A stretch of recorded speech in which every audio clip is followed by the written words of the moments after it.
Good morning, everyone, and welcome to OCAL's fifth and final session of our 2022 Mayday Workplace Mental Health webinar series. My name is Patricia Phillips, an Executive Director here at OCAL, and I'll be your moderator for today's session, Workplace Mental Health Interventions and Other Solutions. We are joined today by our presenters, Kelly Mcshane, Associate Professor in Human Resource Management and Organizational Behavior at Toronto Metropolitan University, formerly Ryerson University, and she'll be speaking today on practice-based strategies for designing organizational wellness interventions. Give a wave, Kelly. I think maybe you did. There we go. Awesome.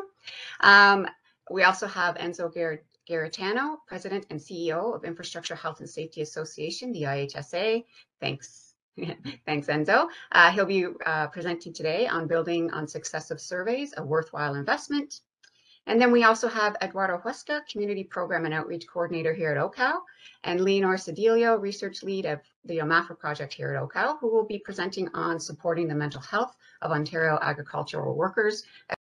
So we'd like to begin our session today with a land acknowledgement. We'd like to begin by expressing our gratitude and acknowledging that we are each gathering on traditional land today.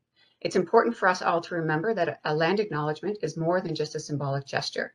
It's an opportunity to acknowledge and reflect on history and how territories have been defined, as well as the enduring presence of Indigenous peoples and communities and their ongoing relationships with the land. It's an opportunity for us all to reflect on how Indigenous peoples and relations have shaped Ontario's past and continue to influence the province now and into the future. Ontario is located on the traditional territory of Indigenous peoples dating back countless generations. We acknowledge the land we're meeting on is the traditional territory of many nations, including the Mississaugas of the Credit, the Anishinaabe, the Chippewa, the Haudenosaunee, and the Wendat peoples, and is now home to many diverse First Nations, Inuit, and Métis. As each of us are in different locations, we encourage you to reflect on and acknowledge the Indigenous territory and unique history where you are located. We want to show our respect for their contributions and recognize the role of treaty making in what is now Ontario. Thank you. Okay, so thank you. And thank you everybody for joining us today. Thank you very much to our presenters for joining us today. We're looking forward to an exciting session. So now I'd like to introduce our first speaker, Kelly Mcshane. Kelly is an Associate Professor in Human Resource Management and Organizational Behavior at Ryerson University. In addition, she's an organizational and clinical psychologist and has worked as a consultant in the areas of workplace wellness, leadership, teamwork, and evaluation and performance. She's currently working with the Canadian Mental Health Association to evaluate the workplace wellness interventions for frontline healthcare workers. In addition, she has a keen interest in organizational barriers and facilitators of workplace harassment and employee wellness.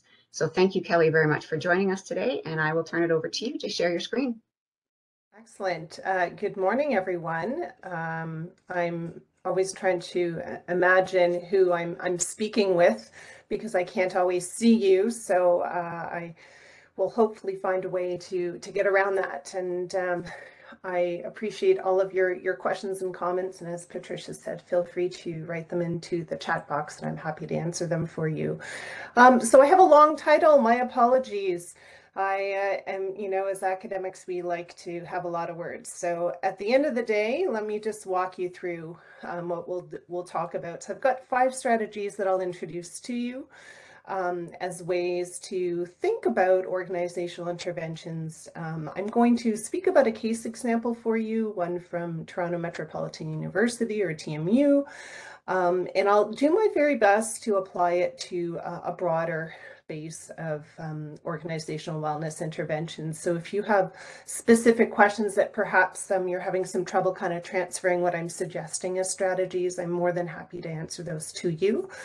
I had introduced a bio. Thank you so much, Patricia. A couple of updates for you. So yes, indeed, at Ryerson University, as part of our commitment to the Truth and Reconciliation committees broadly, we have renamed ourselves as Toronto Metropolitan University. Some of you may not be aware of why that was, and I just wanted to take a moment to acknowledge the fact that Egerton Ryerson, for whom Ryerson was named after, was involved in setting up and creating and implementing many of the residential school programs in Canada broadly. So we have renamed ourselves as Toronto Metropolitan University. So just some knowledge for you. And as mentioned, I'm a psychologist, and I'm just thrilled to have survived a 1-week crash training course on the Lean Six Sigma Black Belt, and I feel like I got so many more gray hairs from that 7-day experience, but I have to include that because it was a lot of work. So that's a little bit about me. Now I want to talk to you a little bit about this case study that I'll be referring to regarding some work that I did at TMU some years ago when we were called Ryerson, and that had to do with the staff and faculty well-being lounge, and it has been renamed to the Anawapakikmik Staff and Faculty Wellbeing Lounge, which really refers to a place to rest. That is the Cree word, if I'm not mistaken. So when I'm talking about sort of this example, I'm talking about all of the consultation process and sort of how we came to design this space. And this space was really a demonstration of the university's commitment to well-being amongst our staff and our faculty. Okay, so that's sort of a bit about that. Now, I hope you can see the lovely pier of my puppy observing my son in the snow, and I want to introduce to you the first strategy, which is around observe. So I do hope you can see her. She's quite shaggy there, but is a little less furry now. She's got a spring cut. But she is at the window and just looking out, as she does. If you are in my area, you'll know that my dog sits on the sofa and observes the world. So I was hoping this could be a model for you, and perhaps a souvenir, something to anchor the first strategy around observe. And what do I mean by that? So when we're trying to come up with either a change or an improvement, or maybe we're introducing something new from an organizational standpoint that has to do with wellness, oftentimes we're ready to jump in and make some changes. And I really encourage you to pause first and to observe, to really ask the question, what is happening right now? And it may be the case that you got wind of something not working. Maybe you've got somebody from your quality improvement team that's come back and said, oh my goodness, this is what's going on. Maybe someone in HR has said, we have high turnover, or we have too many claims, benefits, whatever it may be. But really this first step is to ask what's happening right now. And I always remind people to keep their eyes open, to observe what's happening with whatever process or policy or practice. And I try to encourage people to become a curious detective. And in the curious detective piece, I want you just to welcome any stories that may have piqued your interest. So someone may come with a complaint, and try to receive it as a curious detective. And some of the questions that I, try to encourage people to think about is, how do employees access it? So it may be a service, it may be a benefit. So how are they normally accessing it? Who do they ask for help? Maybe there's an application, maybe there's, I need to know who to talk to, or someone else seems to be the gatekeeper of that information. And are they going anywhere else? Are they talking to anyone else? Are they talking outside of your organization, your workplace? And are they using any other processes instead, right? So they may have a particular challenge or problem, and they may be seeking help somewhere that we may not know about, and we're trying to kind of resolve that from an organizational standpoint. And then also for us to think about how are employees using whatever you may be offering, right? So I'll sort of give you a bit of a basic example. This was probably about 15 or 16 years ago. I was applying for a job, and it was a postdoctoral chance to do research and to be hugely underpaid. So I was so thrilled about it. But I wanted to know, was there a maternity leave? So yes, indeed, maternity leaves were existing. That's fine. And then I said, well, does anyone actually take it?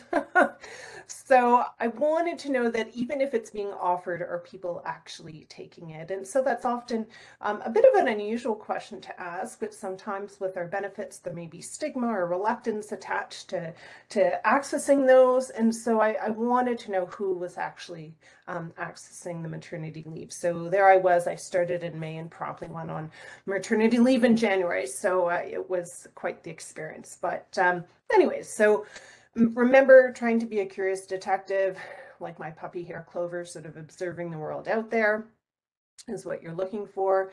And here I have for you, perhaps there's been a shock factor for you. This is, in fact, if you came to Ryerson or TMU some years ago, this is what you would have observed as our faculty staff lounge. So I just draw your attention to the picture at the top left with all of the chairs that are all kind of lined up. I don't know, like some large waiting room at a doctor's office or something. The picture at the top right, you can see that there is some tables and chairs, which are great. And they have a huge reflective value of the fluorescent lighting above.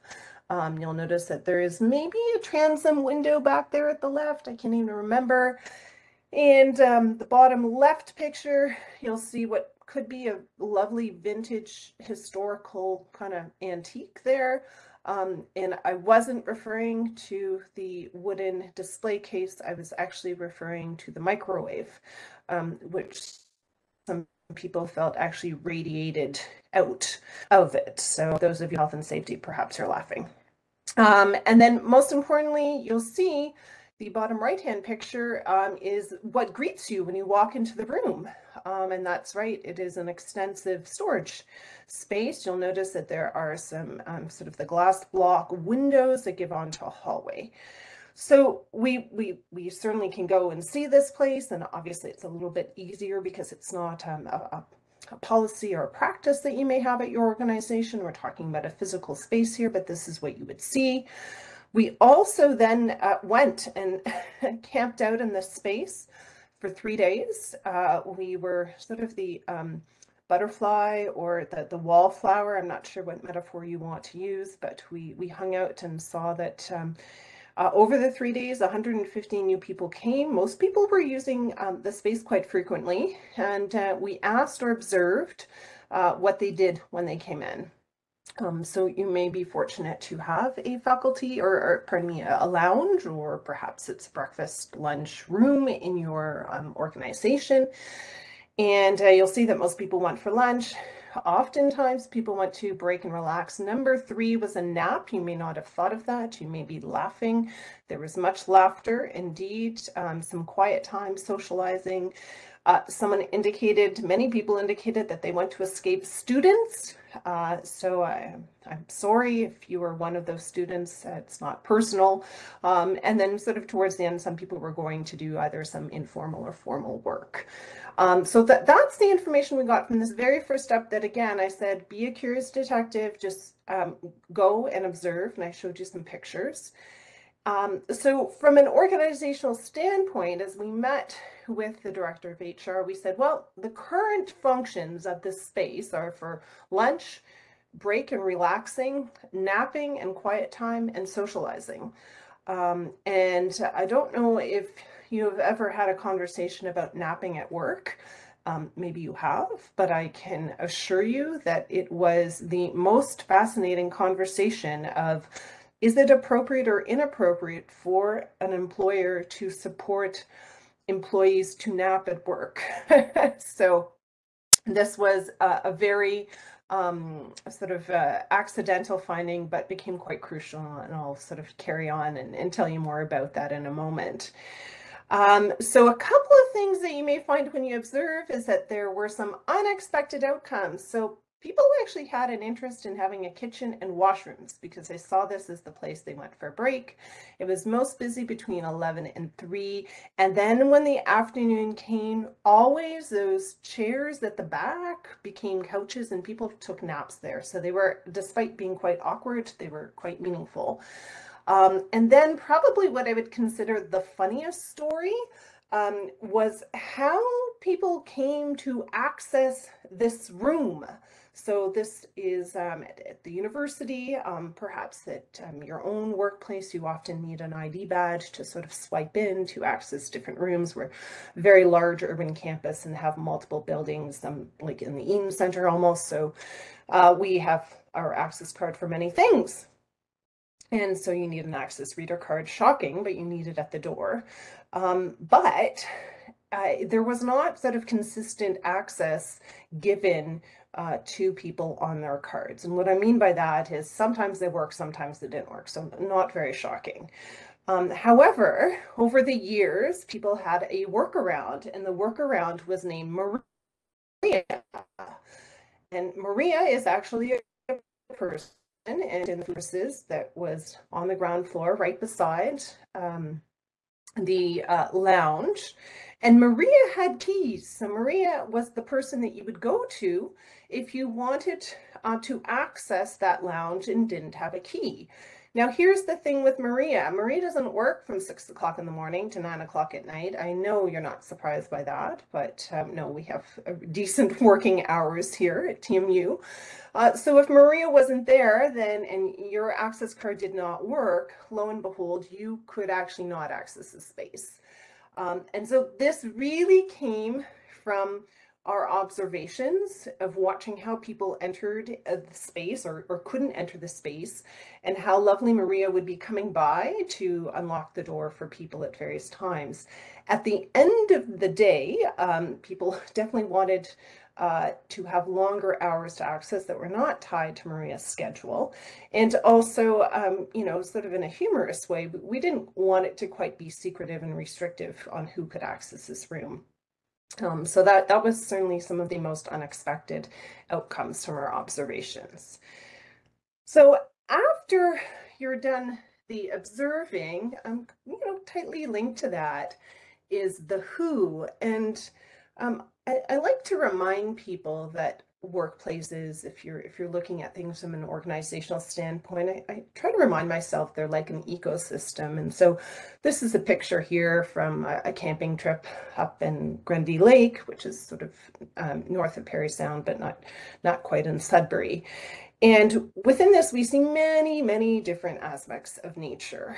And sometimes we lose sight of that when we're talking about our colleagues or our employees or who are the staff, for instance. And so I really encourage people to think about all the different folks, all the different people, all the different employees, and how they all fit together within this ecosystem. So perhaps not as poignant as this story of my observing with my dog, but just for that the workplace is an ecosystem made up of different people and who have different experiences and different expectations and desires and so on. So with that in mind, I've come back to the puppy pictures. So this is our puppy. They all have different colored collars when they were born. So another little reminder for you for who.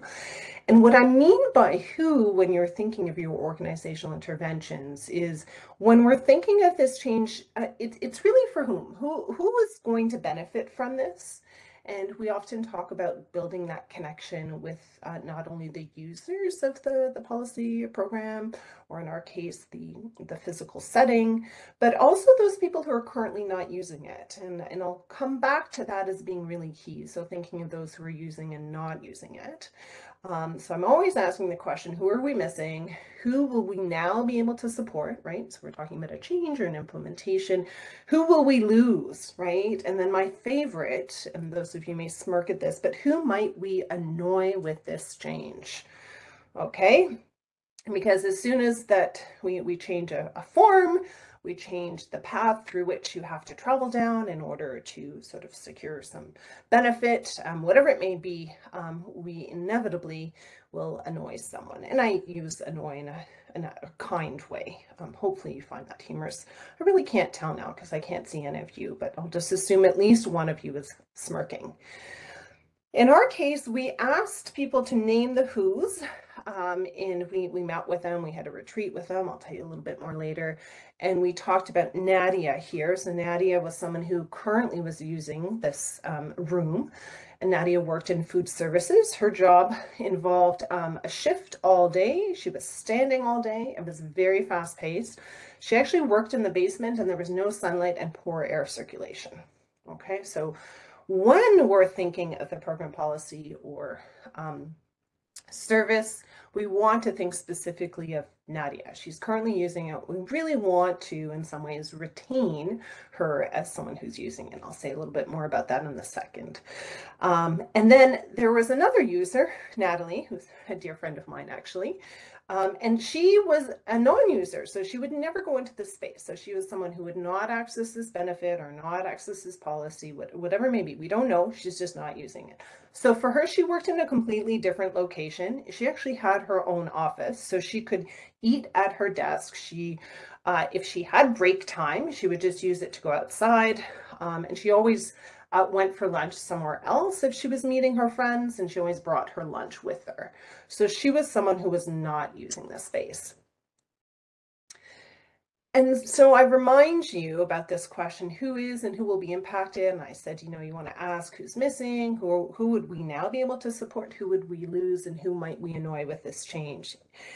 Now, in our own observations of using this space, we found that there are all sorts of people who were using this faculty staff lounge who were not the intended beneficiaries. And so that was something that was really key for us to know, because as you're looking at sort of the slippery slope of not even a slippery slope, but just as programs and policies sort of unfold over the years or over a long period of time, sometimes that path gets a little windy, and along the way more people are included and some people are excluded, right? So as much as we're saying some people are excluded, there may be people who are inadvertently benefiting from this. So for our case, because it was a faculty staff lounge, we had a ton of people who were accessing it who were actually not the intended beneficiaries. So if you want to talk about an awkward situation, this was probably one of the big ones for us to sort of tackle. But again, if we hadn't looked specifically about who was there, taking that time to understand the entire ecosystem of the workplace, we would have missed that information. All right, here's me. I'm not yelling at you, I promise, but I'm only saying next strategy is to listen. And I know we've all been to some workshop on, reflective listening and empathic listening and all of that. And I promise I will not repeat that again, but I will hopefully instill some humor in you.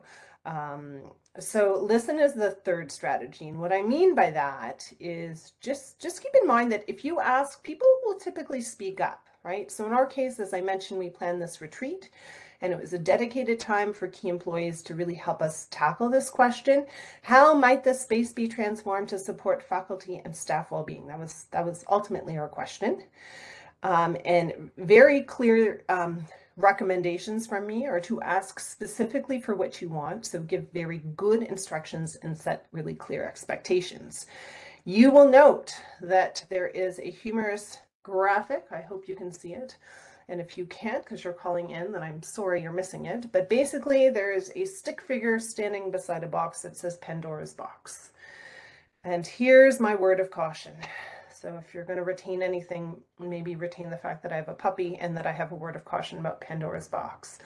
When you ask people and you consult them, okay, and you say, hey, we're going to redesign the faculty staff lounge. What do you think should be there? And then people talk at length about how they want a bathroom and they want a shower and da-da-da-da-da.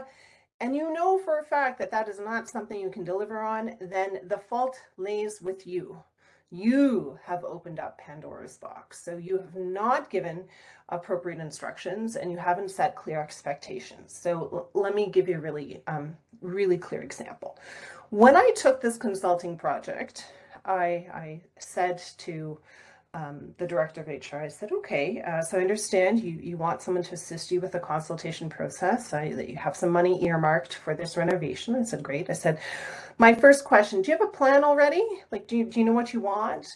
And she said, oh yeah, we know what we want. I said, well, so here's the deal. If I go and ask people questions and they suggest something unlike what you have, are you going to change it?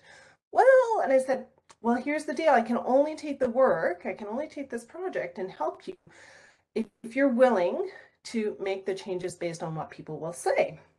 And she said, okay, I can see that. And I said, okay. And then I said, Is there anything that's off the table? Is there anything that you cannot possibly deliver on because of the function of the room, because of your budget, whatever it may be, in perhaps a policy or practice situation? It may be that you have regulatory requirements that just do not allow people to take more than 5 sick days, for instance, right? Whatever it may be. So what are those parameters, okay, that are going to kind of shape the size of Pandora's box, if that's helpful for you as a metaphor? So in this case, it was really clear. They said, listen, we cannot under any circumstance put a washroom in there. They said it's just not possible. We cannot do that. And I said, okay. So when we're asking for people for feedback and how they're dreaming it, we're going to be very clear and say washrooms are not a possibility. So we want you to guide us in these decisions.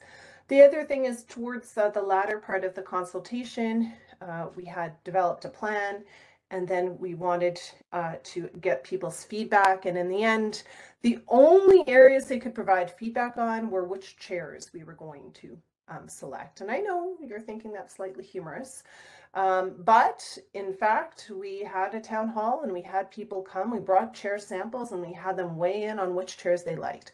So being very clear about expectations and instructions will really prevent you from getting into Pandora's box, where you find yourself asking and people are thinking, oh, my expectations are such that I can contribute in the following area, and then you're not able to, and it just turns bad. People just don't trust that they are actually going to be involved in decision making, and that's a whole other issue, but I'll leave it at that. So in our case, we listened to the stories. Remember, I said that the whole point is to listen. We looked for similarities between what people were suggesting. We also looked for maybe some unique points. And most importantly, we listened to those tensions. So where people were suggesting things that were completely contradictory, we had to find a way to resolve them. So in our case, here we are, we heard some stories of the pain points and what could be some of the gains. So just in brief, so some of the pain points that were talked about was that the current space, it's really not set up. We don't know if it's to be used, not to be used, is it for sitting, not sitting. Quite unclear how the space was set up, so they just weren't sure. A number of people talked about they don't have a chance to sit down, right? If you remember back to the person, I think her name was not Maria, but someone else, talking about some of the challenges in her work. So there's no place to sit down. There's no light, right? For some people who may work in windowless areas. And then also some downtime, right? So a place to rejuvenate. That word rejuvenate kept coming up again and again, or time to rest. Or maybe someone wanted to just put their feet up. That literally was what people had said. So those were the stories that were shared. And then we move on to play with ideas. And I suspect that you were not thinking of this picture. So if I were teaching, I would award points to the person who could type in the answer as to what this is. That's usually how I run my classes. But this one is called Play with Ideas. I kind of like play with ideas instead of trial and error. And the reason why I suggest this strategy, and I have this picture, is number one, this is actually a cabane à sucre, if you speak French, some of you. It's a sugar shack or a sugar bush. It is in my family. It belongs to my uncle and my aunt and my cousin. And I use this picture to remind myself that this is his ability to make maple syrup came over a number of years. And so he's had this for maybe about 25 years or so. And each year he would fiddle around with how to sort of organize the sugar water, what temperature to boil it at, what boiler you should use. It's all it's heated through wood, and so we have to cut down the trees. And so, you know, when you come in at the very end, 25 years, and he has wonderful maple syrup, it's really because he sat around playing with those ideas over a number of years. So I kind of think of it as the longevity, and just to, if you like trial and error, then use the word trial and error, but I think of it as playing with ideas. And for me, what that meant, we had to think about what was actually essential, right? So again, those are the parameters. For our workplace or lounge, we had to have an opportunity. The functions people wanted were a chance to socialize, rest and rejuvenate, space to nap, space to have meetings, to eat. They talked about amenities that they wanted, a sink, paper towel, cleaning materials, power outlets, charging stations. We talked about environmental, what were some of the requests that they had. And also they really wanted it to be an example of value of the university and the commitment of the university to employee and staff well-being. So that's what we were looking at. And then we had to play around with what that would look like. And by play with ideas, I literally mean play with ideas. So at our retreat, we brought out a ton of materials and had people pull them all together and come up with a social space, a rest space, and a workplace. So they were all arranged in that manner to really show what they thought the space could be. So in some more ideas, they talked about a fully reclining chair to rest. They also talked about a lounge with comfortable seating and a silent place to work. And they went around later and sort of did this voting with the dots. That's why you see the red dots there. And finally, we get to retain and expand. This is a beautiful boat being renovated in the harbor at Thornbury, which is kind of west of Collingwood. And so we simultaneously want to keep the current customers, and then expand to new ones. So sometimes we need to repair things. That's sort of the strategy 5. I know many of you are wondering, what did this space end up looking like? I suspect you may not be able to see it properly, but on the left-hand side in the orange, initially the plan was to have a lounge and this events room that was going to have a chance to have meetings and formal lunch and learns about well-being. And those sort of disappeared. In the right-hand side, you'll see that there is a private area for naps. In the bottom left circle, you'll see that there is a work area if you needed to meet, and it's kind of sectioned off on the side, so it wouldn't be a place that the noise would travel. And then in the middle, you have a seating area. And here's a couple of pictures from the space, concept pictures that were done. Okay, so I think I'm hopefully right at time, and gave you a chance to look at some of, or listen to some of the strategies that we put into place.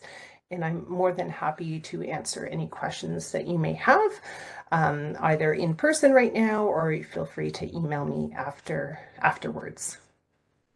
Great. Excellent. Thanks so much, Kelly. A lot of great ideas in there. And Clover is very cute. Absolutely. Thank you. Thank you. So I wanted to, just reflecting back on the ecosystem kind of thought that you had mentioned in there, and nature's ecosystem. It's so true. I really like that analogy, that our workplaces are our own little ecosystems with different perspectives, different people. So that was wonderful. Thank you. Yeah, and I also thinking about Pandora's box and coming in with some expectations, and clear instructions. I like that idea. We have a question though, and a kind of a thought here from Dorothy in the chat box here. So Dorothy's saying, around expectations, why is it a good idea to not raise them too much? Isn't it important to know what matters to people too? For example, the bathroom might be all they're interested in, really. The question I'd be asking as a participant is, why is it off the table? I'd prefer to be asked what I'd like, and then have a session thinking about short, medium, and long-term priorities and possibilities. Any thoughts around that? Yeah. So, I mean, I am all about being creative, and I sort of feel that I'd rather deliver well on less than deliver poorly on more. And the bathroom was literally off the table because of the physical layout of the space, of the interior concrete walls, that it was a structural thing. And our dude Simon, who was in charge of like the actual building of stuff, said it's like you need the water hookup and things like that. So I hear you. I thought that was important to clarify with people. And then the question was, apologies for the texting coming in here. The question that we then had is, where was a bathroom nearby? And could we kind of sort of direct people in that area so that they may not have a bathroom in the space, but they then knew where the closest bathroom was. And so that was kind of the happy middle ground that we came up with, and that there was a bathroom. We did create a door at the back of the room that led to a short hallway that led to a bathroom, but it really was the case that we couldn't do that. So in terms of sort of your macro question, I think that there are some things that are off the table every now and then. Explaining why they're off the table and looking at alternatives, I think, would be the key. So we may be saying the same thing, but in different ways. So I hope that helps you in some way. But I can tell you the napping was the one that was the point where we actually had to say they want to be able to nap. Well, I don't know how we feel about an employer letting people nap. And we were like, nope, they want to be able to nap. How are you going to make it happen? So that was an example where we really did work with them to ensure that there was a place to nap in the end. That's great. Thank you. And I think the point that you made there in regards to explaining when you're setting those expectations, what the real reason is behind why we couldn't do it, maybe might have, better make people better understand, where you're going with that. So excellent. Thank you. And we do have one other comment here from Deb, just mentioning, and we'll get your thoughts on this. I've been on many retreats with great ideas. The challenge is seeing these ideas actually being implemented. Do you come across that frequently in places, or? Never. I've never had that experience ever. We say something and people just are, they're working on it the next day. No. So that happens. What makes certain projects work better is really the scope of the project and the timeline and having adequate resources. I recognize that I'm, suggesting often the impossible. Some things that work really well that I just think a little bit from my Lean Six Sigma is that it's not the number of things that you take on, but if you can sort of figure out which one is, often we say low-hanging fruit, which I think is really another way of saying biggest bang for your buck, or in, Lean Six Sigma would be Kaizen. So what is the one thing that you could do that may actually help the greatest number of people? Right? And so really thinking and honing in on that can kind of ensure that the things that are going to be implemented are fewer, and so we're able to implement them quicker. And again, that's about managing people's expectations around timeline too, because this was like an 18-month project, and so that was something I call it the little managing expectations stance that I do, but it's key. It's key. I don't know if that helps, but. No, that's great. That's great. Thanks, Kelly. I'm not seeing any other questions, but before we move on to our next speaker, I just want to see, is there anybody that wants to ask a question live? Unmute and put your video on. Okay, great. Well, Kelly, there's a few other comments in the comment section if you want to take a look. And maybe at the end of the session, we can kind of go forward with some of those comments too. So thank you so much for your presentation. It was wonderful.